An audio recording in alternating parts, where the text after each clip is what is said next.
Vídeo 14, o Estado nazi-fascista. Então, recordando que nós já discutimos nos vídeos passados, nós já vimos o Estado liberal, as suas transformações no século XVIII e século XIX, até a ruptura que ocorre a partir da Primeira Guerra Mundial, o aparecimento do Estado social, do Estado socialista, discutimos o que representa o Estado social e democrático de direito, o Estado socialista, e agora o Estado nazi-fascista. Mussolini e a marcha sobre Roma em 1922 e a eleição de Hitler, que assume como chanceler da Alemanha a partir de 1933. E a expansão do pensamento nazi-fascista para todo o mundo. Bom, em primeiro lugar, né, o nazifascismo ele é um movimento e um pensamento de extrema direita, financiado pelas grandes corporações, pelos grandes empresários nacionais.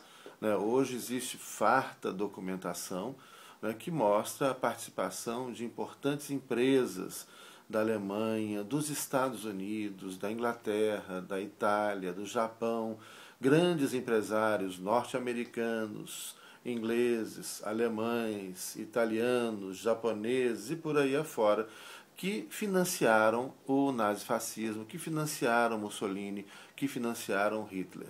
Agora, o nazifascismo, e aí nessa linha um livro aqui para indicar, entre vários livros que têm sido lançados nos últimos anos a respeito desse tema, né, um livro de Walter Graziano, Hitler ganhou a guerra. Hitler ganhou a guerra.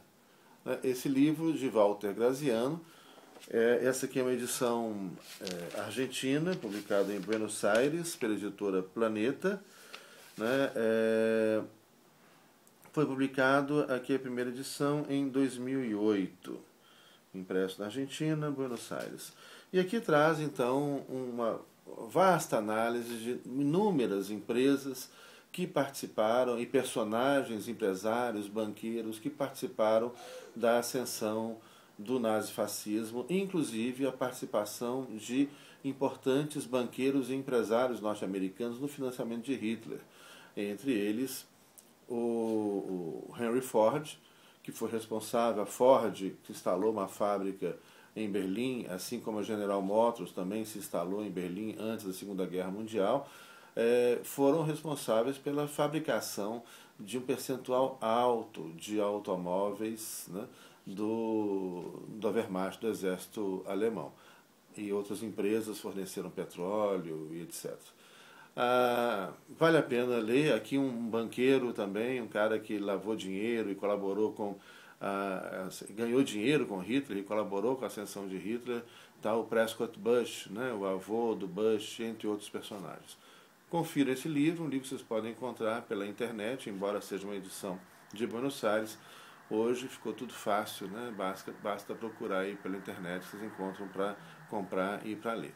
Esse é um e uma série de outros livros que depois eu vou recomendando para vocês.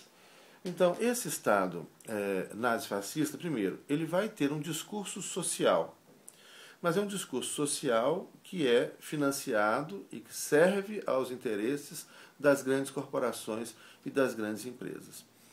Aí, para a gente entender um pouco esse cenário, mesmo porque os mais desavisados, né, muitas vezes já assistem os filmes de guerra norte-americanos e europeus, e tem muito filme, né, sobre o nazismo.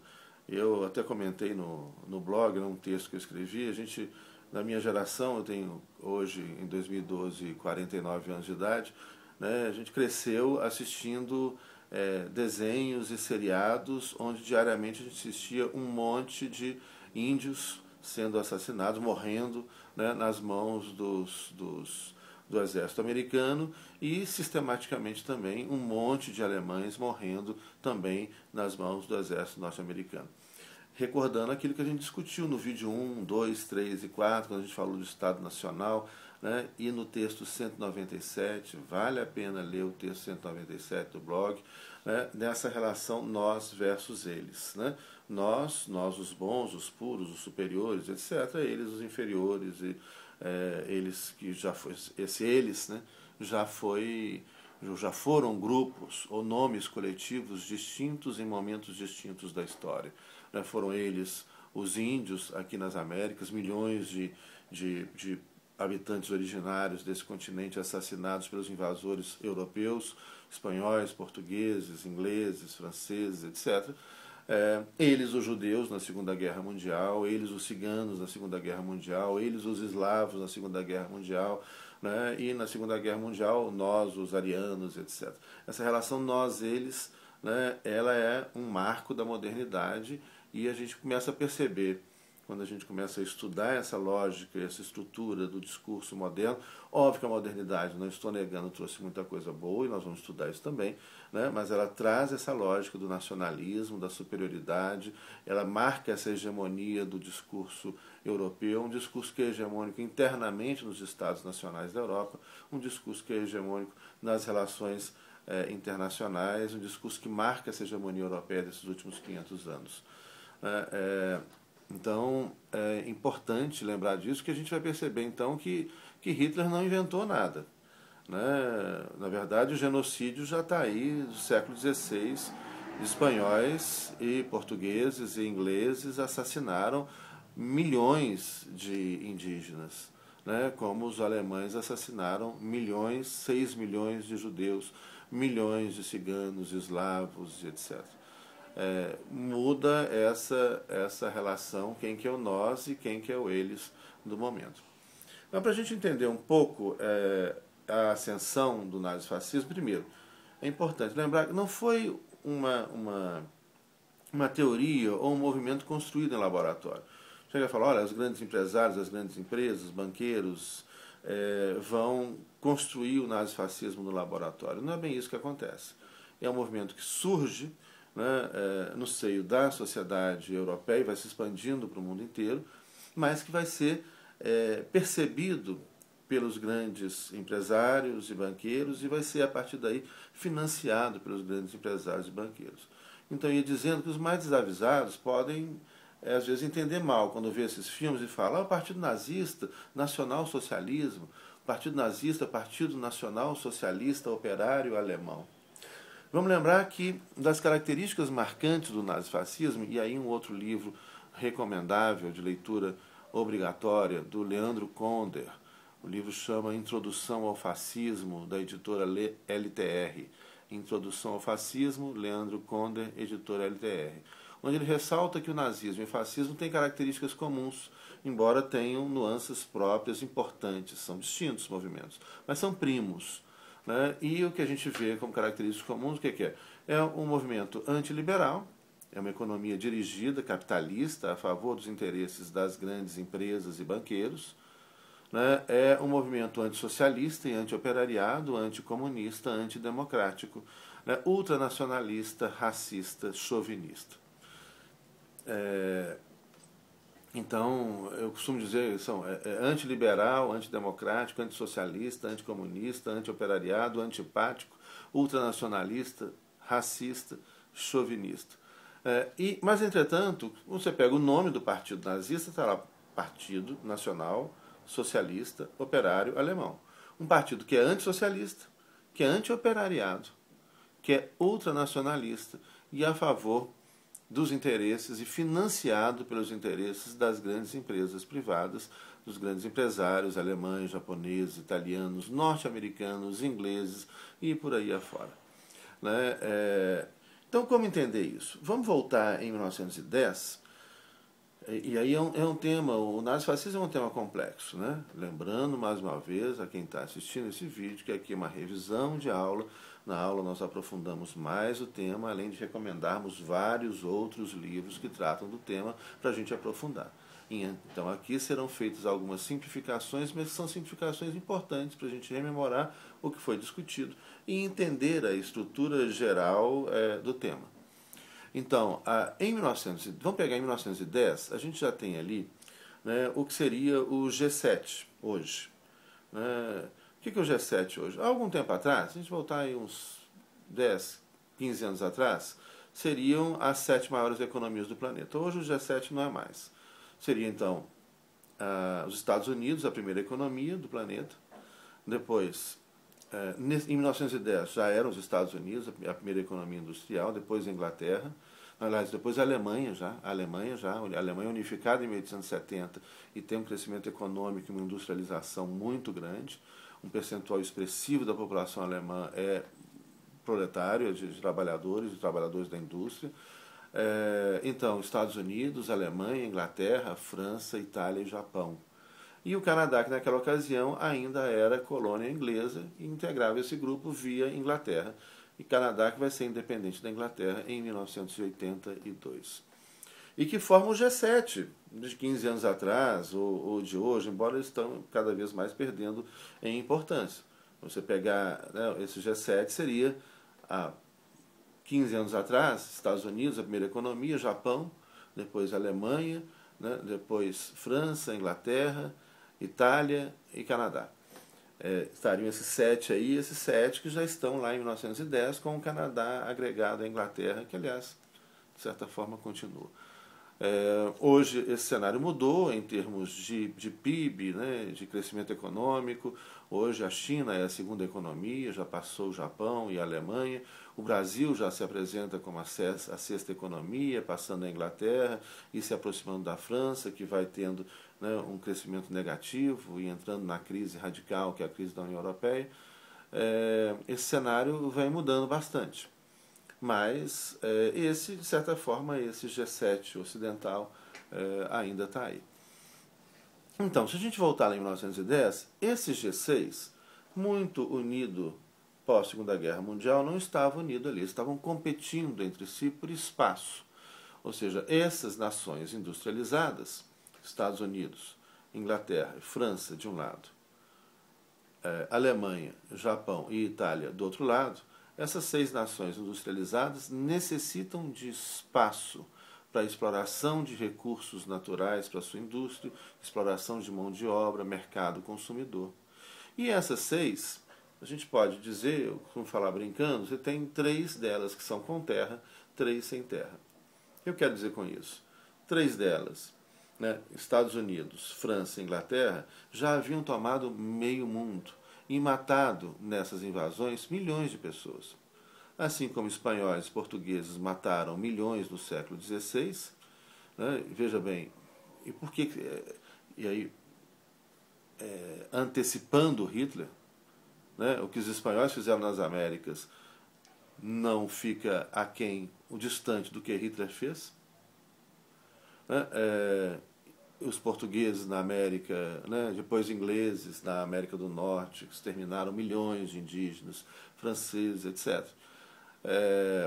Então, essa expansão colonial que vai permitir o acesso a recursos naturais, território, mão de obra e mercado consumidor, já começa a ser feito pela Inglaterra, pela França, há muito tempo, né?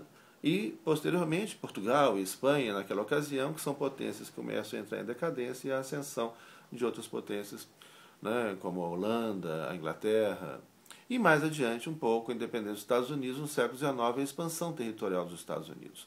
No meu blog eu mostro mapas que mostram essa expansão territorial, né?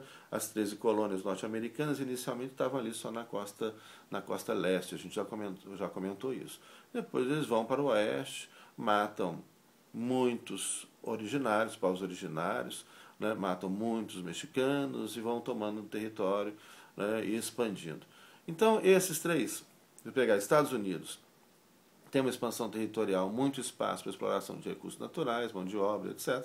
A Inglaterra tem um império que dá volta ao mundo, que dizia um império onde o sol não se põe, que pegava lá a Austrália, Nova Zelândia, parte da China, no Oriente Médio, o que é hoje o Kuwait, que é uma invenção inglesa, o Iraque, né, os ingleses invadiram o Bagdá várias vezes, né, a Índia, né, o Egito, que são invadidos pelos ingleses, a África do Sul, com muito ouro, também tomado pelos ingleses, o Canadá, enfim, é um império que dá volta ao mundo. A França também, se pegar a França, a Indochina, que é o atual Laos, Camboja, Vietnã, né, passando no Oriente Médio, Líbano, a Síria, na África, se pegar o Maghreb africano, né, o noroeste ali, onde o sol se põe, a expressão árabe, Maghreb, está ali Argélia, Tunísia, Marrocos, além disso, Chad, Costa do Marfim, Senegal, a Guiana, aqui a Guiana Francesa, aqui no norte da América do Sul, aqui, né, colado com o Brasil, a Martinica, a Polinésia Francesa no Pacífico Sul, outro império que dá volta ao mundo. Então você tem aí 3 nações que já invadiram, torturaram, mataram, exploraram, extraíram recursos, potências coloniais que mataram a beça. E as outras 3 querem o mesmo, né? Japão, Alemanha e Itália são 3 potências industriais que necessitam de espaço, que necessitam de recursos, que necessitam de mão de obra, que necessitam de mercado, assim como as outras 3 já haviam conquistado. E é atrás disso que elas vão, tanto na Primeira Guerra Mundial quanto na Segunda Guerra Mundial. Então, esse cenário é muito importante. Lembrando aqui que eu fiz uma simplificação, mas as simplificações são muito importantes. Por quê? Muitas vezes as pessoas acham que um trabalho aprofundado tem que ser um trabalho de 1000 páginas, né? Na verdade, se a gente imaginar, né, um círculo, né, de análise de um determinado tema, a gente vai passar, né, pelas diversas abordagens, diversos autores, diversas obras que trataram o tema, para que a gente seja capaz de encontrar o núcleo. O aprofundamento seria isso, né? A busca desse núcleo do tema, o núcleo do assunto. A capacidade de a gente enxergar essa lógica que sustenta o funcionamento de um determinado sistema, que explica o funcionamento de uma determinada época, né, das relações sociais, econômicas, políticas, etc. E é isso que a gente está fazendo aqui de uma maneira simplificada. E aí, importante buscar os livros, os textos indicados no blog que estão indicados. Bom, então nós temos aí essas 6 potências, né, divididas. Primeira Guerra, as que vão à busca de espaço são derrotadas, a Alemanha é derrotada, a Itália muda de lado no meio da guerra, mas é excluída da repartição do mundo feita no Tratado de Versalhes pelas potências vitoriosas. E aí vão colocar as principais, Estados Unidos, França e Inglaterra. Eles redividem o mundo a partir do Tratado de Versalhes e deixam de fora Alemanha, Japão e Itália. E aí a Segunda Guerra Mundial representa novamente essa busca por esse espaço. Uma coisa que é interessante, e é nesse momento, é que quando Hitler tenta fazer a sua marcha sobre Berlim, assim como Mussolini havia feito em 1922, né, Hitler é preso em 1926, né, nos meses que ele fica na cadeia, ele escreve o Mein Kampf, Minha Luta, né, com as bases, né, ideológicas, né, do seu nazismo. Mas o que é interessante ali é que esse movimento chama a atenção do empresariado alemão, que vai então mais adiante apoiar, né, numa aliança entre conservadores e nazistas, né, que são ultraconservadores, que Hitler chega ao poder em 1932. Né? Em 1933 tem o primeiro congresso, já Hitler, chanceler da Alemanha. Não, desculpa, estou trocando as datas. 1933 mesmo. 1933, 1934 é que tem esse primeiro congresso do Partido Nazista. E aí tem um filme, confiram, né? Agora a data está certa. Confiram o filme, que é um filme muito interessante, que é um retrato daquela época e um retrato dos discursos de Adolf Hitler. O filme chama-se Triunfo da Vontade, da cineasta alemã Leni Riefenstahl. Leni Riefenstahl, Triunfo da Vontade. Você encontra em qualquer locadora, de repente encontram também até no YouTube para baixar. É um filme que não tem mais, né, um problema de direito autoral. Acredito que você consegue uma cópia, né, legal. E ou então aluga facilmente o filme. Né? Triunfo da Vontade. Ali, então, mostra o congresso do Partido Nazista, Partido Nacional Socialista Operário Alemão, que nós já vimos que de operário e de socialista não tem nada. Ele é anti-operariado, ele é antissocialista, ele é anticomunista, ele é antiliberal, ele é antidemocrático, né? Mas é ultranacionalista e vai fazer um discurso social. Nós vamos depois entender e discutir um pouco, né, a estrutura desse discurso social. Então, o que nós vamos ver aí nesse momento é que o grande empresariado alemão, né, vamos pensar o seguinte: quando se exclui da repartição do globo, no Tratado de Versalhes, Alemanha, Itália e Japão, exclui-se dessa repartição do mundo os grandes empresários, os grandes proprietários, né, alemães, japoneses e italianos. Uma vez que nessa época a gente pode dizer de uma forte vinculação, né, da economia nacional, do empresário nacional, da indústria nacional, dos bancos nacionais, etc. E aí representa, né, esse momento, um momento onde esse capital extrapola os limites territoriais do Estado Nacional. Começa a extrapolar esses limites territoriais do Estado Nacional cada vez mais. Mas há uma vinculação muito forte. Então, ao se excluir a Alemanha, Itália e Japão, exclui-se o grande empresariado da Alemanha, Itália e Japão, que vai ver, então, na ascensão do nazismo, no discurso hitlerista, assim como foi visto no discurso de Mussolini em 1922, uma oportunidade para resolver três grandes problemas que esse empresariado nacional da Alemanha, da Itália e o nazismo e o fascismo vai se espalhando pelo mundo afora, né, três grandes problemas que esse empresariado tinha. Quais eram? Eles necessitavam de espaço, nós já falamos isso, para explorar recursos naturais, minérios, petróleo, etc., mão de obra, mercado consumidor. Né? Ele necessita de reordenar a economia, completamente abalada e destruída no pós-Primeira Guerra Mundial, né? E ele necessita afastar o perigo socialista.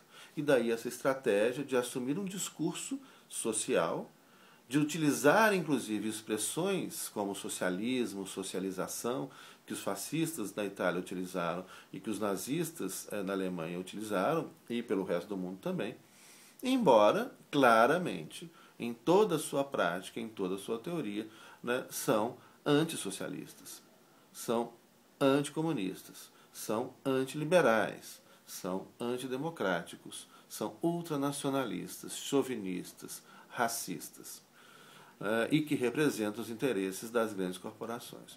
Olha, então aí estão os três problemas. Primeiro, a reconstrução da economia nacional na Itália, especialmente na Alemanha, com esforço, né, de reativar a economia nacional e com esforço bélico. Olha, agora você vai ter as grandes empresas alemãs e italianas fabricando aviões de guerra, tanques, etc., que vai permitir então a Alemanha e a Itália ir à busca, né, e do outro lado do mundo, o Japão também, ir à busca do espaço que eles necessitavam para explorar recursos naturais. O Japão invade a Manchúria, depois invade Xangai e tinha toda uma ideia de invadir, né, a Oceania e China. A Itália invade a Etiópia e Mussolini promete, né, restaurar o Império Romano, etc. Longe disso, não chegou nem perto disso, né, um vexame. E a Alemanha invade, primeiro ocupa a Áustria, né, e unifica a Áustria com a Alemanha, a grande Alemanha, né, depois invade a Tchecoslováquia, invade a Polônia, e aí começa a Segunda Guerra Mundial. Bom, esse Estado nazifascista não é um Estado constitucional, não é um Estado democrático. Ele rejeita a proteção a qualquer direito fundamental, né, rejeita qualquer forma democrática, mas é um Estado baseado em uma ideologia que se fundamenta em um movimento de massa. E daí, então, o totalitarismo nazista, e podemos utilizar essa expressão também para o fascismo, embora isso seja polêmico. Uma autora famosa, como Hannah Arendt, né, falou do totalitarismo, para ela seria o hitlerismo e o stalinismo, mas a gente pode falar, e eu prefiro classificar dessa forma, junto com outros autores, né, que o fascismo, o nazismo, né, foram totalitarismos de extrema-direita, como o stalinismo foi um totalitarismo de extrema-esquerda. Bom, voltamos em breve para a gente continuar essa discussão.